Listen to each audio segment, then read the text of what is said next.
King's Cross railway station welcomes us with the singing of football fans. The wild pulse of the city can be felt from the very first steps. Loud, vibrant, a little chaotic, yet incredibly exciting.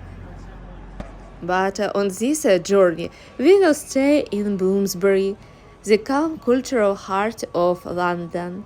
It's a place where you want to walk everywhere on foot, visit museums and bookshops, read in cozy cafes, admire the historic architecture, and notice traces of history at every corner. This is the kind of London that reveals itself not through crowded tourist routes, but through atmospheric details and the feeling of the city from within. And we will also dance in Camden Town, but first things first. We stayed at President Hotel near Russell Square. It's a pleasant and cozy place with small but comfortable rooms, reasonable prices, and very attentive service.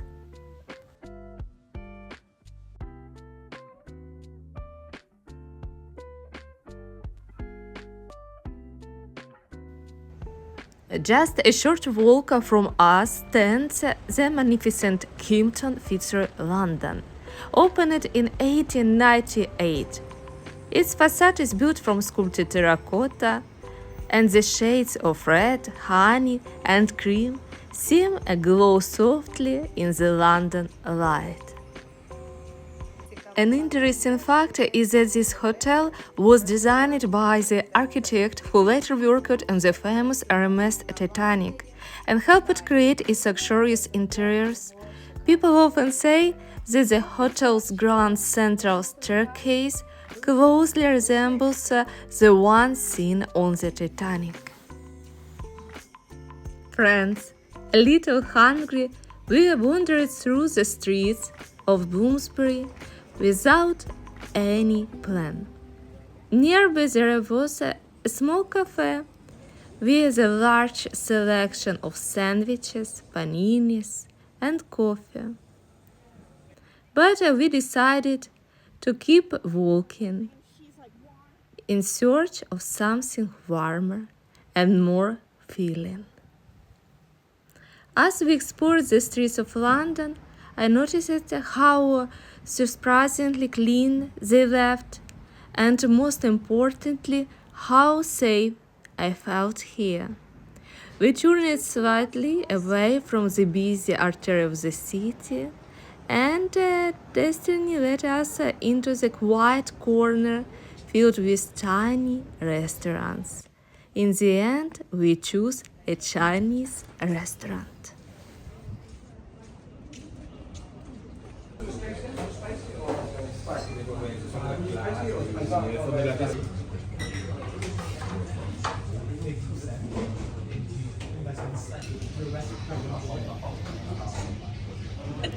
We ordered several dishes.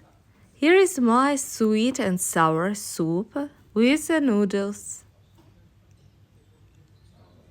A very generous portion. I really enjoyed it. It was spicy, rich, and full of flavor. On the table you can also see crispy breaded pork with red paper served on the white plate.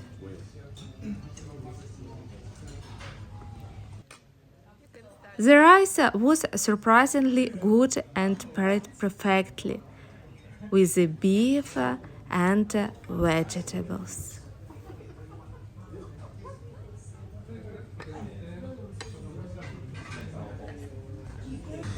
And here is our bill. The full of lunch came to £46 in total. Friends, we are entering Queen Square Gardens, one of the oldest garden squares in the Bloomsbury area of London. It was laid out in the early 18th century, during the time when London was rapidly expanding and elegant Georgian squares were appearing across the city. Doctors, scientists, and aristocrats once lived here, and that atmosphere of intellect and refinement can still be felt today. In the center of the square stands a statue of Queen Charlotte, the wife of George III, after whom the square was named.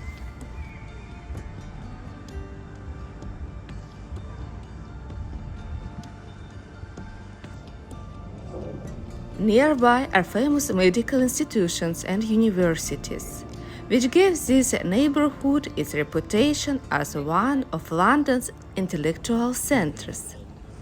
This is a space of calm in the middle of a great city, where the noise of London fades away, leaving only greenery or trees, and this feeling time moves more slowly here. This sculpture of mother and child symbolizes love and protection. It's decided to families and serves as a reminder of hope even in the most difficult moments.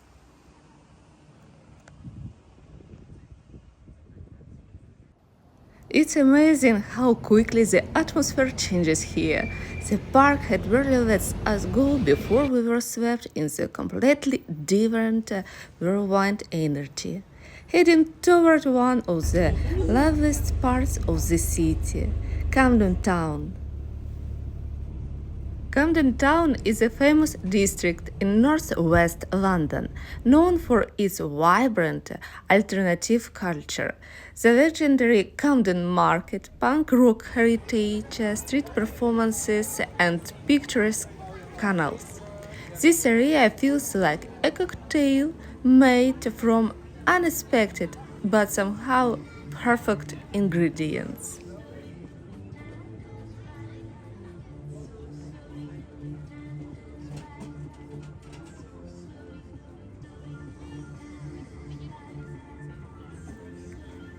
It was honestly surprised after coming from the quiet literary atmosphere of Bloomsbury. It felt like stepping into another dimension. Street food, laughter, crowds of people, music, and an incredible sense of freedom and good mood everywhere around us. Already country.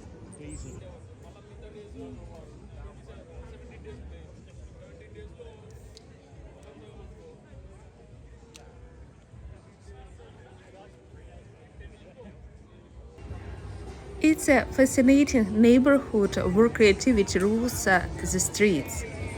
Punk, Gothic style, rock culture, and modern art trends all blend together here naturally.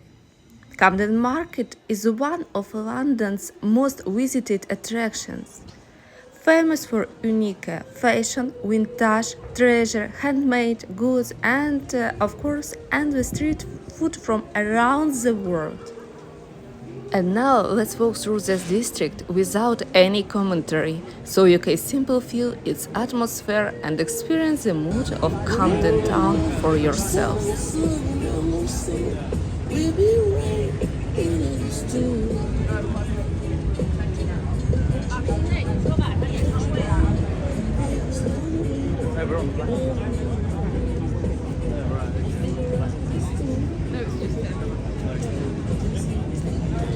Where's the chap?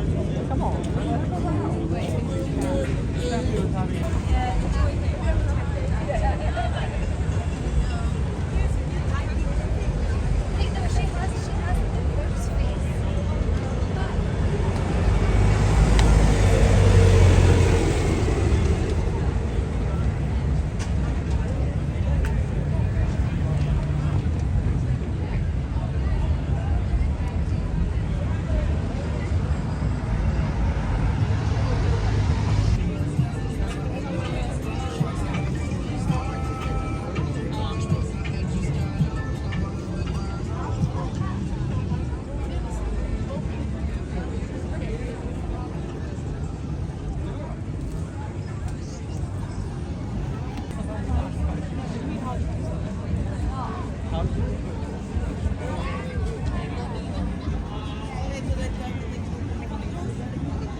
So, friends, did you feel the pulse of this place? Its unique atmosphere? Tell me your impressions. Do you like it here? Because very soon we will be dancing at live music concert right now in Camden Town. So, Michael, is this London? Yes? Yes. Through London. How calls the name of this area? Camden. Camden Town. Camden Town. Welcome to the Camden Town. Real London. Yes? Yes.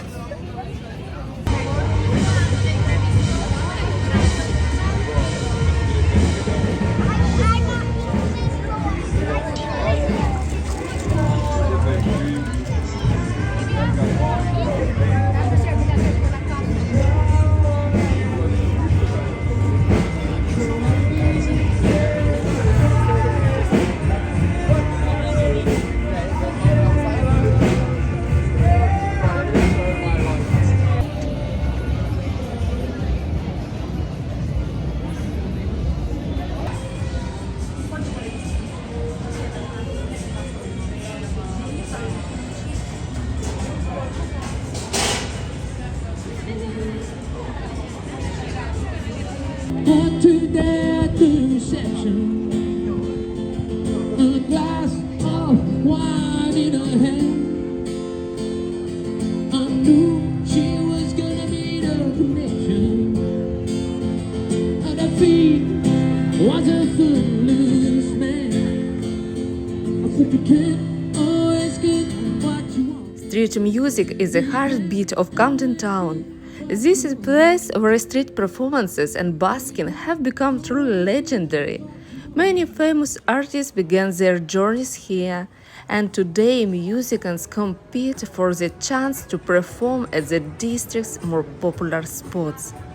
Walking through the streets of Camden, you can meet both young beginners and professional performers who use this area as a stage to share their music, build an audience, and grow their careers.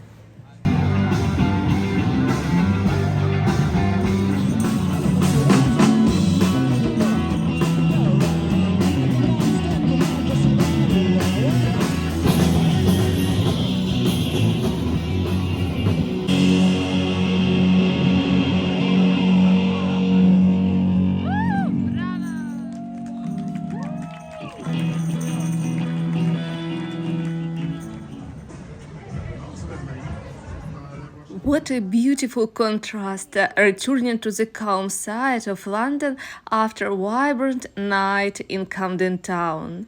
This morning we are having breakfast near Russell Square. Last night we truly enjoyed ourselves, walking, dancing, soaking in the energy of the city. And now we are joining the flow of tourists, ladies and gentlemen, searching for something delicious to eat. The choice in this cafe is quite impressive.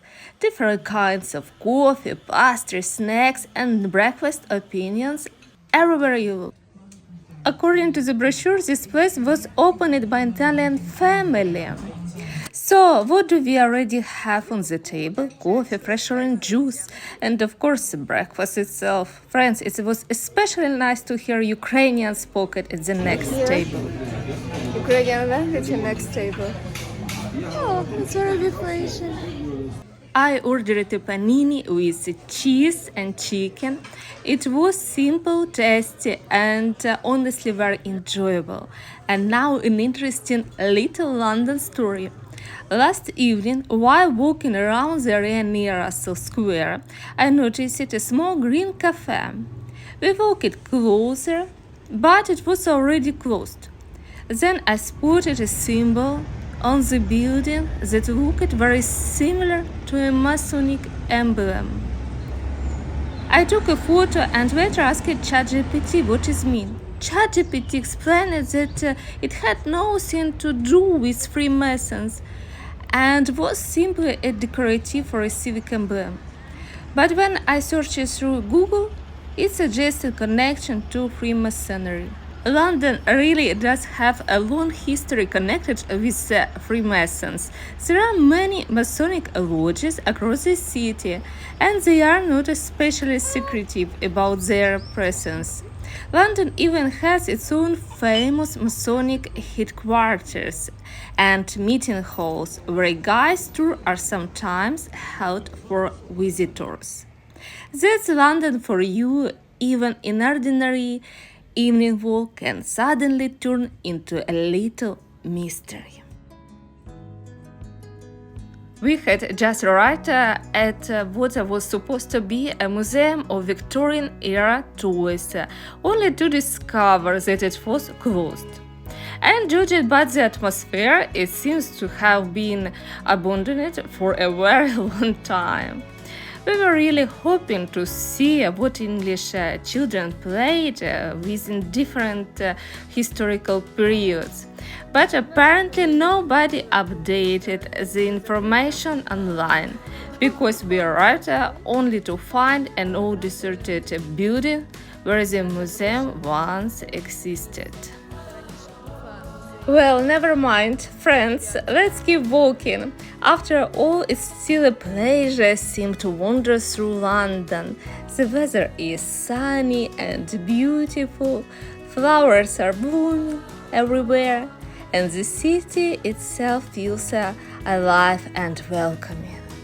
Bloomsbury is a district where people known all over the world once lived and worked. Charles Dickens wrote some of the most famous stories about England here. Charles Darwin, the man who changed science forever, was also connected to this area. And on these very streets lived Virginia Woolf, one of the most influential writers of the 20th century. Nearby stands a legendary British museum, a place that preserves the history of human civilization itself. And that is exactly where we are heading now, to explore the incredible collections of ancient artifacts hidden inside its walls. We thought the British Museum would be just another large museum in London, but honestly it completely surprised us. First of all, the entrance is entirely free, and this is one of the largest museums in the world. Secondly, it holds more than 8 million artifacts, while only a small part of the collection is actually on display. We did not expect to see the real Rosetta Stone, the object that helped scholars decipher Egyptian hieroglyphs. And even more impressive were the gigantic Assyrian sculptures dating 70 after thousands of years of history. Honestly, words cannot fully describe the feeling. This is one of those places that everyone should experience for themselves. Right now, we are visiting one of the museum's temporary exhibitions. The kind where at first you are not entirely sure what is happening around you. Objects from many different parts of the world are brought together here, all connected by one theme: how people live, what they believe in, and how they try to understand death. For example, we saw vivid scenes from Mexico, where death is viewed not as fear, but as a continuation of life and even celebration. There were also works from Australia, where paintings tell stories about ancestors and the deep connection between the people and the land. And finally, in the end of the exhibition stands a massive stone statue from Easter Island, believed to preserve the spirit of ancestors. The British Museum is one of the oldest museums in the world, officially opened in 1759. And it all began with the collection of one man, the physician and collector Hans Sloane. He gathered thousands of objects from around the world, from plants and books to ancient artifacts, and later donated everything to the nation. Can you imagine it? One of the most famous museums in the world began as a single private collection. At first, the museum was located inside an old mansion, and visitors could only enter by appointment. And honestly, speaking from my own perspective as an artist, I wanted to examine every detail. I was deeply impressed by the extraordinary world-class level of the exhibitions and the way everything here is presented. Each gallery creates a complete immersion into the history of different peoples and civilizations. Every exhibition feels almost like a carefully composed melody. You do not want to rush through it, but rather stop, observe, understand, translate, and truly absorb what you are seeing.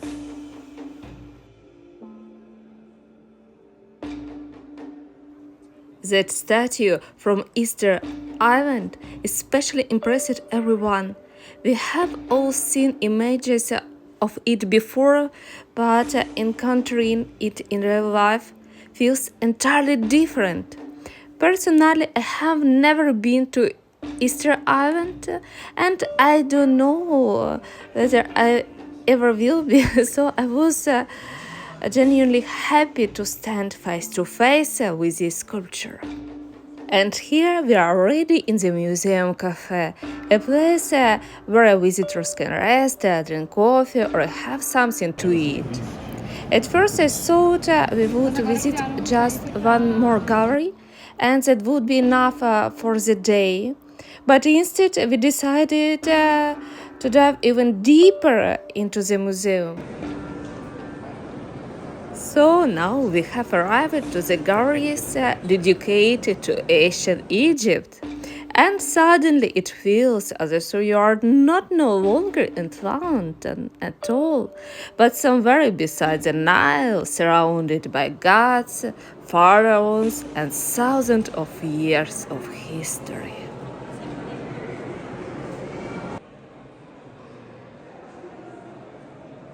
Very old. I see behind me some sarcophags. Yes. It's scary. Let's go and have a look. See what's inside them. What's inside? Tasty treats. Most of these treasures arrived in Britain during the 19th century, a period when Egypt was being actively explored by European archaeologists. Some objects were discovered during excavations, some were purchased, and others were taken abroad after military campaigns. The statues of Egyptian pharaohs stand as if they are still silently watching everyone who passed by. And the mummies no longer feel like simple museum exhibits. They feel like real people who once believed that life continues after death. And now we are walking through the corridors of the galleries dedicated to Assyria. By the way, the Assyrian artifacts impressed me the most. Remnants of the powerful civilization that existed on the territory of modern-day Iraq more than 3,000 years ago. These enormous stone reliefs feel like a living chronicle carved into rock. They tell stories of wars, royal lion hunts, and everyday life, all preserved with astonishing detail. Among them stand mysterious figures with human bodies and bird-like heads, believed to be protective spirits watching over the ancient world. And at the end of the corridor rises the majestic Lamas, colossal winged bullman that once guarded they entered the royal palaces, protecting them from evil.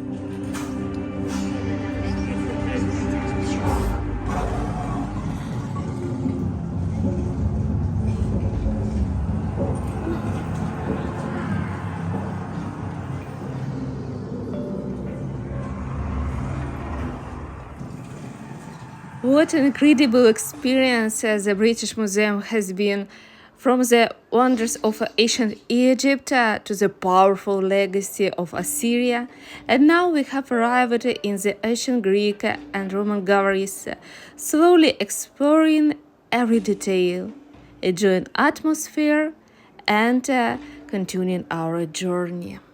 Next on our route in the legendary British Library. So come along with us and let's discover what awaits inside. This is the library's main entrance. At that building over there, at first I thought it was some kind of castle or palace, but as it turned out, it's actually a hotel. I will tell you more about it later. For now, let's go inside to the library itself, and yes, the address here is free as well. Near the main entrance stands a famous sculpture of Isaac Newton, created by the artist Edoardo Paluzzi. It symbolizes the human mind, the pursuit of knowledge, and power of science, a very fitting introduction to a place that preserves the memory of entire eras. The British Library is one of the largest libraries in the world. It officially opened in 1973, although its collections were built over centuries. The library inherited book and manuscripts collections from the British Museum, Royal Archives, and rare documents gathered from across the country. Today, it holds more than 170 million items. From ancient manuscripts to modern newspapers, maps, musical scores, and even sound recordings. And perhaps the more interesting thing is that anyone can come here. You can freely walk through the halls, visit exhibitions, work in the cafes, or simply enjoy the atmosphere of this extraordinary place.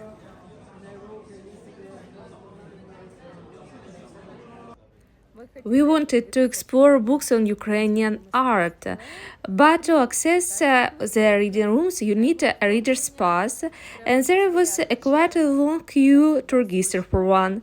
Everything is free, but you need to come prepared with your passport and the required documents, so we'll definitely return another time to discover what the British Library holds on Ukrainian art books, paintings, exhibition catalogs, and much more. And now a closer look at this legendary hotel, St. Pancras Renaissance Hotel, London. It was built in 19th century beside the railway station for wealthy passengers traveling with the Midland Railway.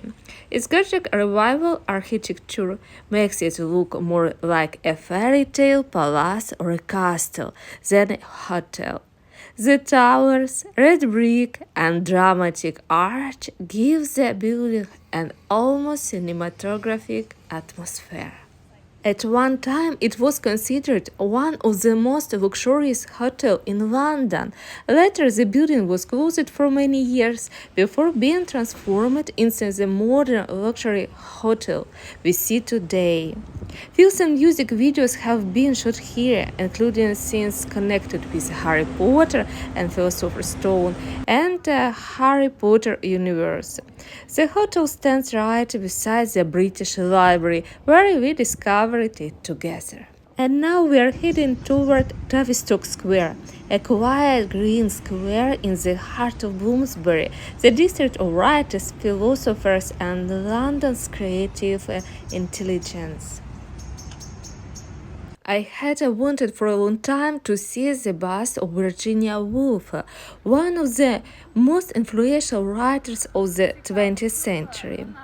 She became a symbol of women's intellectual freedom and the authors of novels and essays that transformed world literature. It was Virginia Woolf who famously wrote, "A woman must have money and room of her own if she is to write fiction."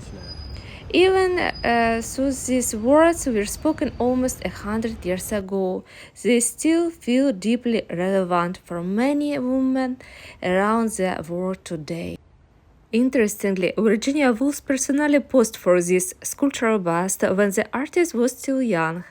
You may notice that she is portrayed with her mouth slightly open rather than in the traditional devised way. Why did the sculptor choose to represent her like this? Perhaps this was how he perceived her, not simply her appearance, but her inner state, her personality, her living presence.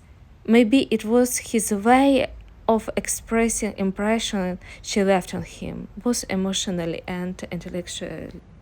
Friends, now we are approaching the sculpture that stands in the very heart of Tavistock Square. It's Mahatma Gandhi, and his presence here is far from accidental. This square has long become a place dedicated to peace, humanism, and non-violence. Mahatma Gandhi became a global symbol of peaceful resistance. Through non-violent protest and civil disobedience, he helped India gain independence from the British Empire.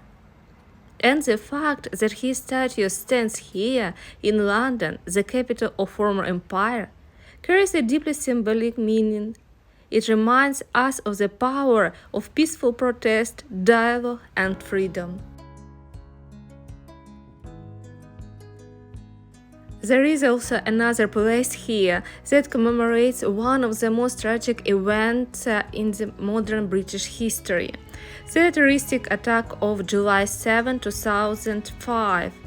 That day, explosion struck the London Underground and bus, killing 52 people and injured hundreds more. Today, a memorial wall and plaque stand here in remembrance. The names engraved upon it belong to people who never returned home that day. And beneath them are the words, "London will not forget." And somehow it feels especially meaningful that this memorial stands precisely here in Tavistock Square, a place surrounded by monuments dedicated to peace, humanity, and those who fought against violence. There is also a remarkable memorial here called the Conscience Stone. It is dedicated to people who during times of war refused to take weapons because of their moral, religious, or humanitarian beliefs. The monument is very simple and restrained, a large stone bearing the inscription, "To all those who have established and are maintaining the right to refuse to kill." Because of this idea, it is often called the Stone of Conscience.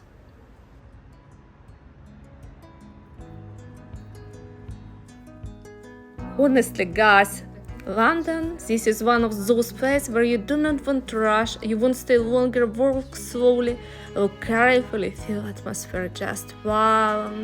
We will definitely return here again and show you even more of this district. And with this video, I invite you to continue traveling with us. Next comes a video about Peterborough, a provincial English city that we think you will enjoy. Check on the channel or description under this video. We will see each other again in next episodes of our travel through England and perhaps around the world. With the best wishes, Ukrainian artist Marina Stognieva.